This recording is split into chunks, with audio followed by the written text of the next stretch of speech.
بدأت مشوارها كراقصة فنون شعبية في الفرقة القومية للفنون الشعبية، وكان عمرها وقتها 15 سنة. ومن الوقت ده أصبحت الراقصة الأولى للفرقة، الفنانة الجميلة عايدة رياض. من بداية ظهورها وبدأت تنجح والجمهور يعرفها، بدأت تحصل على أدوار صغيرة في السينما في بداية السبعينات.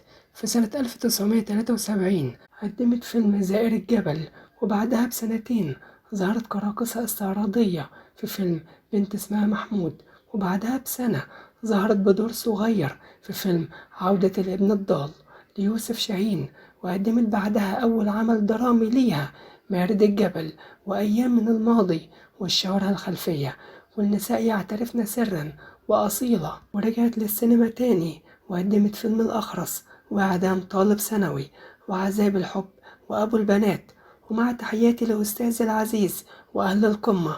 وبعد فيلم أهل القمة سنة 1981 وقفت نشاطها الفني 7 سنين بسبب جوازها للفنان محرم فؤاد، وبدأ يمنعها من الرقص والتمثيل. ضمن الأعمال اللي اتعرضت عليها ورفضتها هو فيلم الغول قدام الفنان عادل إمام.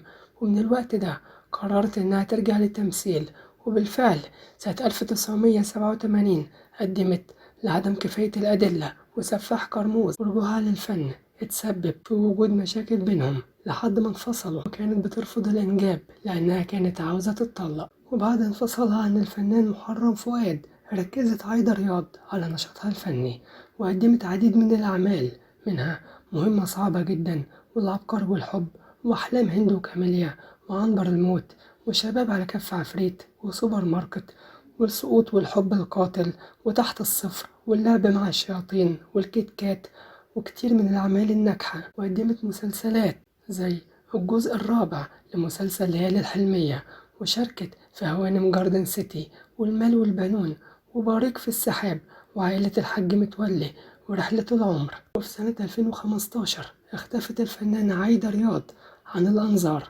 وقالت بعد كده إنها مرت بتجربة مرض صعبة بعد ما اكتشفت إصابتها بمرض السرطان، فاعتذرت عن العديد من الأعمال الفنية لأنها كانت تتعالج بالكيماوي، وكانت خايفة إن ده يأثر على التزامها بالتصوير. لكن الدكتور نصحها إنها ترجع تاني. وقالت عايدة رياض في لقاء تلفزيوني ليها إن الممثلة بوسي وقفت جنبها أثناء مرضها، وكانت بتحرص إنها تحضر ليها الأكل المناسب لحالتها، وكانت بتاخد جرعة من الكيماوي كل 3 أسابيع لمدة شهرين. وبعد كده خضعت للعلاج بالإشعاع ورفضت تركيب مثانة صناعية لحد ما ربنا شفاها. وشاركت وقتها رغم الإصابة في مسلسل حالة عشق مع الفنانة مي عز الدين.